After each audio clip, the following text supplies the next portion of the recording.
So let's start.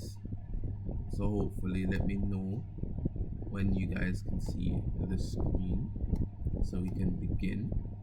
Right? So the offenses against the person are really important. Right, so we're gonna be looking at the offense of murder specifically in this case, right?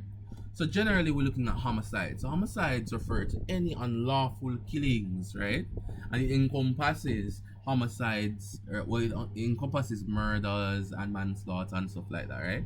So the term encompasses a broad range of situations involving the death of an individual, right? Caused by the actions or omissions of another person, right? That's what the homicides we're looking at, right? So murder, section 2 of the Offenses Against a Person Act of Jamaica, right, will find murder specifically, right? So you guys need to know your legislations, right? Especially for persons who are not Jamaican, to know your legislations there, right? So murder is when a man of sound memory. This is what Coke said, right? So in which case did Coke? Well, I mean, we don't really have a specific case where Coke laid this out, but we have Coke's definition of murder by Chief Justice Coke here, right? So murder is when a man of sound memory and of the age of discretion unlawfully killeth within the country, right, of the realm, any responsible creature in reum natura under the king's peace with malice aforethought, either expressed by the party or implied by law, so that the party wounded or hurt, right, died, or else it should be or else died, right, of the wounded or hurt. It should be hurt, not heard, right? Let me fix that. Let me fix that immediately. It should be hurt and not heard, right? Wounded or hurt.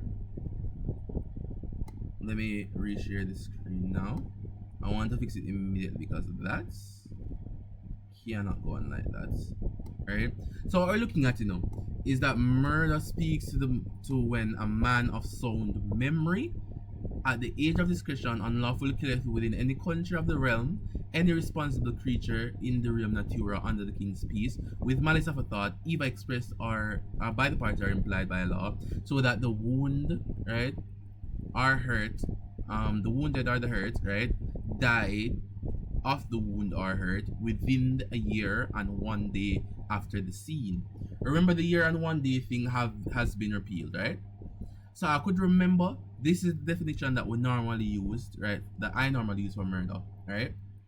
Even on my mock exams, even when we're doing past papers with my teacher, when she asked murder, literally this just came out of everybody's brains. Everybody write back exactly this, right? Because that is what murder is. We spoke about sound memory, sound mind and memory, right? The age of discretion, unlawfully killeth within the realm of reum natura, within the king's peace, with malice aforethought, expressed or implied. That is what murder is. Right? That is essentially what murder is. Can you guys see the screen? I'm not sure if you guys are seeing it. No, sir. No? Alright, let me see if I can reshare real quick. But we know that that's what murder speaks to. Hopefully you're able to see it now.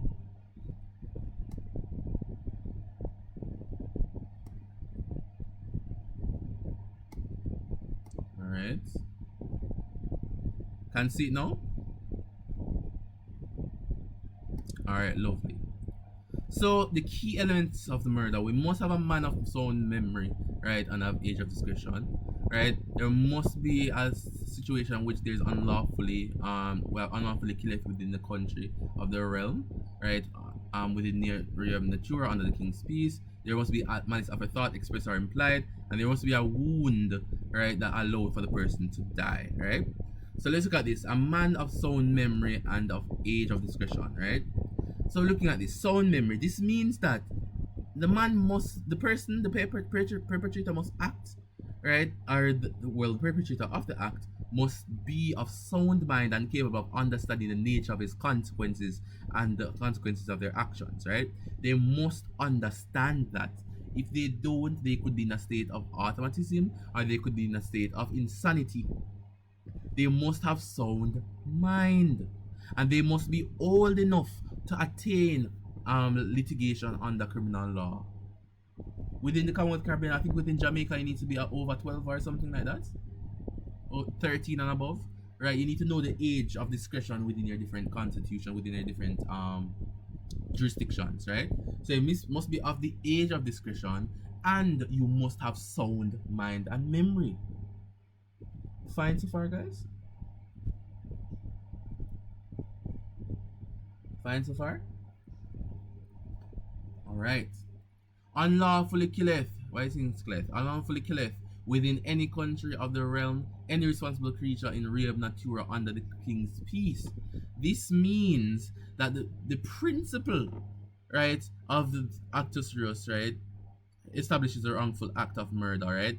If it encompasses unlawfully killing a human being within the jurisdiction of the realm, meaning that if we look at executioners, right, persons who do the electric chair and hangings and stuff like that, that is not unlawfully killing.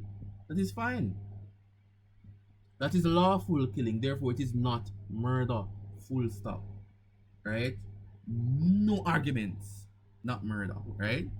Must be within reum natura, meaning that they must be a human being. In the realm reum natura, meaning existing in the world. Therefore, by law, abortion is not murder. Full stop. Looking at these things, no, not murder under the law, right? So looking at what law states out and stipulates to be murder, right? We're looking at that, right? So we're generally looking at these things. So we're looking at understanding this. With R versus Malshrek and Steele will be a case that we'll look at, right, for this specific consequence, right, or for this specific issue, right? What happened in Malshrek and Steele?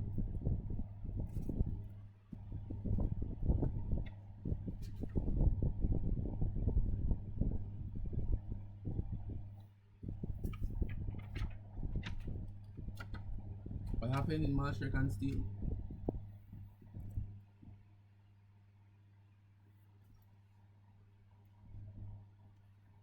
Not sure if anybody knows what happened in Malshrek and Steele. We're going to look at Malshrek and Steele, right? So we're gonna look at it. I want to look at it more in depth under the but for principle, alright? With malice aforethought, either expressed by a party or implied. So malice aforethought refers to the mental state in which we have the intent to commit the murder, the intent to kill. That is what malice aforethought speaks to, right? To kill or cause serious bodily harm or grievous bodily harm, alright? So looking at that, there must be some amount of intent, and that is given by the case trilogy in criminal liability. Remember, Hyman, R.V. Hyman, R.V. Maloney, right? R.V. Hancock and Shankland. Those cases are used to understand malice aforethought and the intent to kill. All right. So, as the party wounded or hurt die of the wound within a year and a day, right? So, looking at that, the wound that is committed, they must die from it. The person, if you committed an act that created a wound, right, or hurt the person, and the person dies from that hurt or wound, then you are liable for murder, right? So looking at that there, within the year and 1 day thing, it was reformed by the Law Reform Act of 1996 in England, right? And we refer back to R.V. Dyson where he mistreated the child, right, for 2 years straight, right? And because they died outside of 1 year and 1 day, he was set free. That is no longer done. That was only 1908, and the law was reformed in 1996, right? So that's within a 1 year and day thing. Now go cut it again. After 1996, it now cut it, right? So we're looking at whether or not the person died from the wound now, more so than the year and 1 day foolishness. All right. Causation. Right, to speak about causation now, we're looking at what the relationship between the defendant's actions were, right, that resulted in the harm or the injury, right? So what did the defendant do to the victim, right, to cause this issue, right? So looking at what caused the issue, what caused the death. That is what we're looking into, right? We have to talk about no actus novus intervenient or novus actus intervenient. Should be novus actus intervenient, right? I don't know why. Well, it's actus novus intervenient technically. That's fine. It should be novus actus, right? So novus should come before actus, right? Novus actus intervenient. I did Latin but a short time, but I know that you can't switch together these two words. It cannot happen. So in Latin it would be novus actus interveniens, right? This is a typo, right? So looking at the intervening acts on events, right? So what we're generally looking at, right? What we're looking at by this term, right? In criminal law, it refers to the intervening act that breaks the chain of causation, right? So let's say that A does something to B. If something occurs within that time that changes the outcome, that is a novus actus interveniens, right? It is something that intervenes and change the outcome, right? In essence, it describes a new and independent act or event that occurs after the defendant's initial wrongful act, which contributes to or causes the harm suffered to the victim. This concept is crucial in determining legal responsibility. So it's crucial in understanding who is responsible for the death or who is responsible for the crime. There are key aspects for novus actus interveniens. We have to look at the interruption of causation. We have to find specifically where, like what act or event and when it actually interrupted the line of causation, right? We're also looking at whether or not it was foreseeable, whether or not there was a considered novus actus interveniens that was foreseeable that could actually change the action, right? So the novus actus interveniens must be foreseeable or independent of the unforeseeable rather, or independent of the defendant's actions. Meaning that we could look at the defendant and take them as we see them and realize that, okay, right, the way how the defendant or what defendant did, right, could not have resulted in these results, right? That means that something, right, must have caused a change in the results. I'll look at the superseding cause as well, right? The intervening act must be significant enough to constitute a superseding cause, meaning that it becomes a predominant or primary cause of harm, right? So we're looking at these different aspects of novus actus interveniens, right? And the main principles that we look at to determine whether or not there's novus actus interveniens is the but-for principle, right? So also known as the factual causation, addresses the question whether or not harm suffered by the victim would have occurred but for the defendant's actions, right? So looking at it, it asks whether or not the harm that have happened in the absence of the defendant's conduct, right, actually did something. So the but-for principle is fundamental in establishing causation in legal cases and helps us to determine whether or not the defendant's actions were a necessary condition for the harm suffered by the victim, right? So let's look at this, right? No novus actus interveniens happened in R versus Malshirk and Steele. And what occurred in R versus Malshirk and Steele? I don't know if anybody knows, but generally, both of the victims were on life support machines, right? And they were switched off, right? So they were found brain dead, right? And they were on the life support machines and they were switched off, right? So they were already found brain dead, right? According to the medically accepted test for brain death, they were dead and the machines were switched off. They were both convicted of murder, right? On appeal, they argued that the injuries in their respective cases had been misdirected in the issue of causation, right? So the issue comes up here now. Is brain death constituted death under law? Right? If the rest of the body is alive, is the person still alive even though they're brain dead? That's what we're talking about, what constitutes that under law, right? The appeals here were dismissed. The court held that switching off a life support machine had broken the chain of causation between the injuries and the death of the victims, right? The court found that the injuries were the operating cause of death, right? The court did not decide whether or not death occurred before or after the life support machines were switched off. or which tests should be applied to determine the brain death, right? So we're looking at that.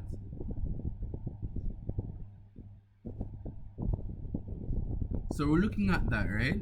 So the death, right, specifically, are the tests, right, that were applied specifically. The victims had died generally, right, in within the normal constraints of medical treatment, right? The conventional term of death medically, right, they were actually dead already, right?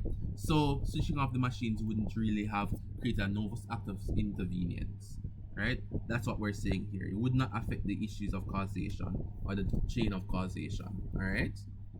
R.V. Smith provides some important obiter dictum, right? So if at the time of death the original wound is still an operating and substantial cause, then death can probably be said to be a result of the wound, albeit that some other cases, right, of death were also operating. So yes, some things can also happen after the time of the wound, right? But if the wound was a primary reason, or primarily the operating reason, then the death would have been contributing from the wound, right? So let's look at this now. No palpable wrong treatment, no novus actus intervenence for R.V. Jordan, right?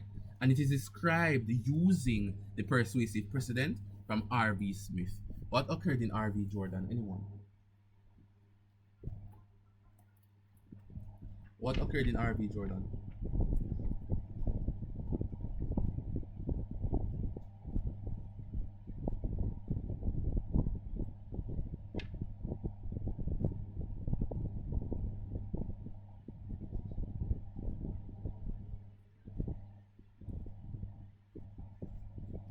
I'm not hearing anybody.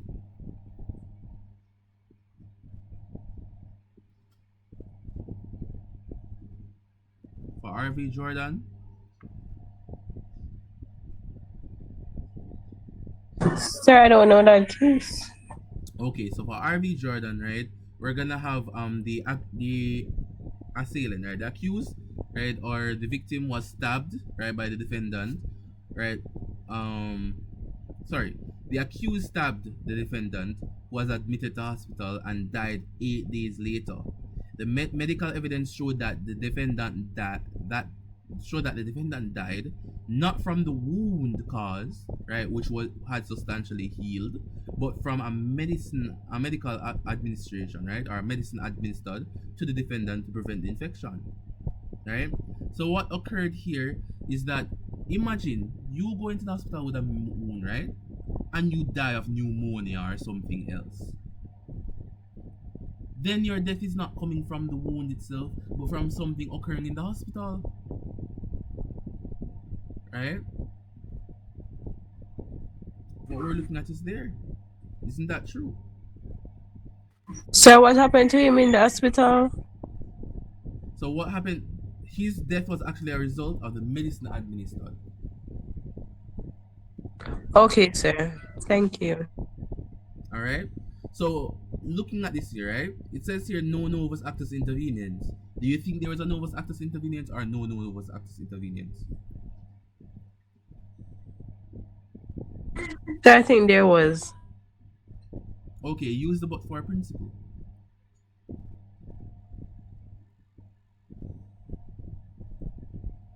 So what you're saying is that even though the wound put him in the hospital, right? But for the medication that was administered, he wouldn't have died in such a way. That's what we're saying. Yes, sir. Okay. So it was actually palpably wrong. So palpably wrong treatment. So there's actually novus actus intervenience. All right. So I want us to think about that, right? Result of wounds R versus Cheshire, 1991. What occurred in the Cheshire case? Was this the one with the soldier?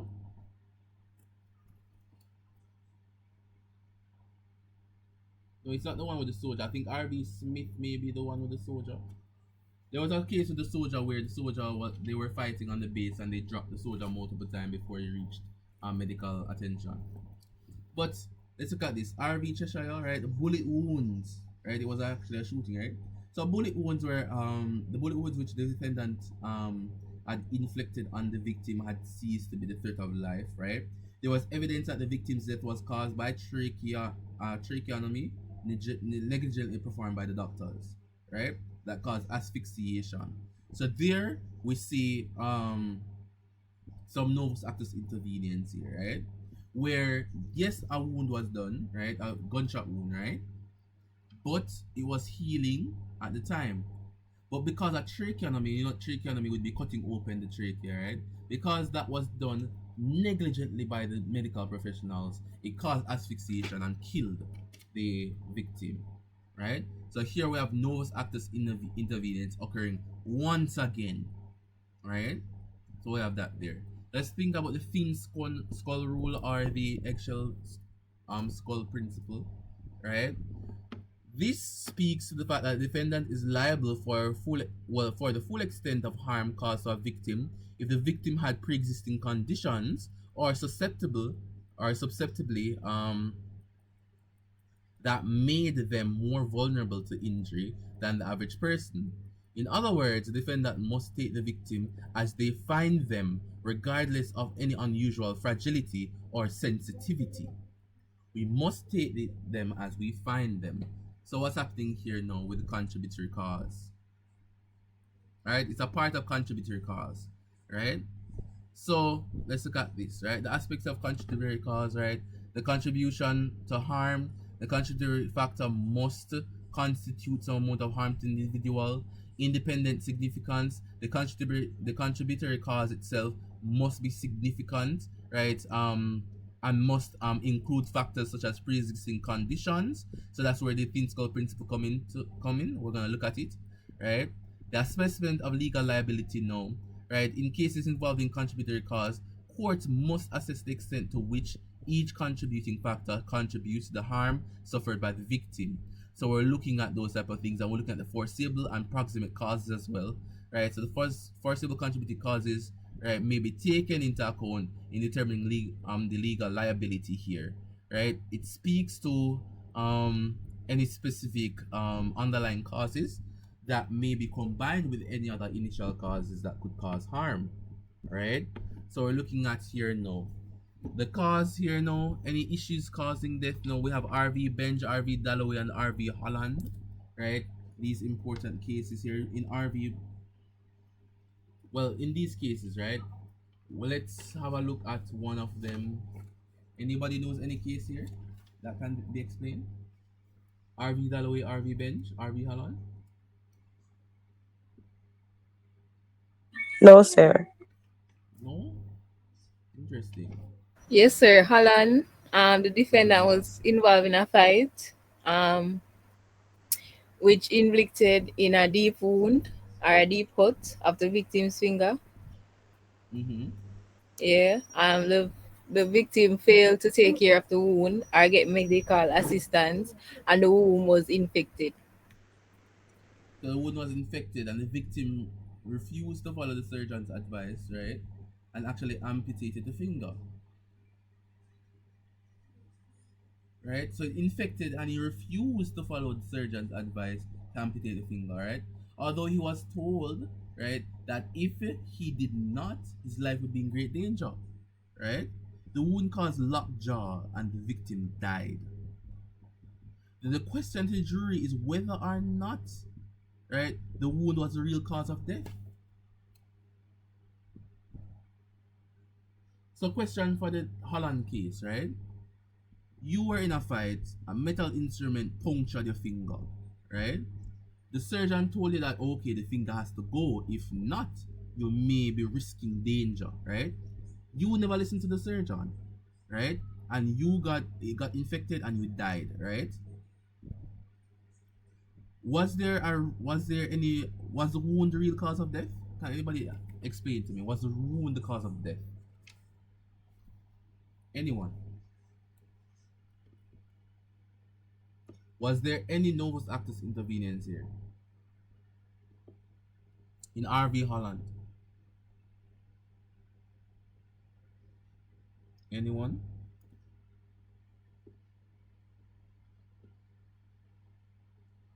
Any novus actus intervenience?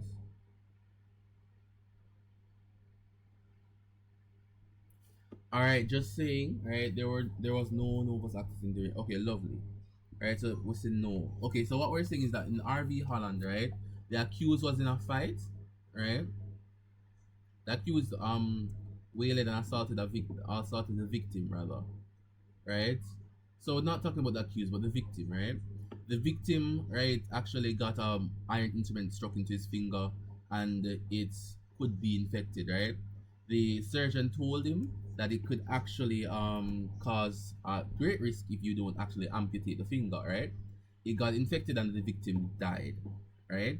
So we're asking if there's any novus actus inconvenience, and Mr. Russell said no, right? Because the infection was a result of the wound. If we take the patient, if we take the victim as we see them, right, it is a wound and he refused to take medical treatment. Therefore, that will happen, right? The same issue with the Jehovah's Witness case, right? R.V. Blah, right? The thin skull principle. It was a Jehovah's Witness case, right? Where there was a piercing in a young girl's lung, and she was told that she would die without a blood transfusion. But being a Jehovah's Witness, she refused on religious grounds, and then she later died from bleeding caused by the wound. And the accused was found guilty of murder, right? Also, right? So he was found guilty of murder, right? The court did not accept the argument that medical science had advanced greatly since 1841, right? Looking at that, the date of R.V. Holland, right, and that of the refusal to undergo medical treatment would now be unreasonable, right? So actually, the murder would actually go through and the right in this case, right, and then the appeal would not have worked, right? Because this actually happened within this is coming from R.V. Holland, right, in 1841, right? It would not have been accepted in that time, right? But since in 1975 now, where R.V. Law is taking place now, we would have a reasonable suspicion to know that this would be unreasonable, right? This would be completely unreasonable, right? The thing that caused the death, right? Was there any novus actus intervenience here? Let me ask that. Was there any novus actus intervenience?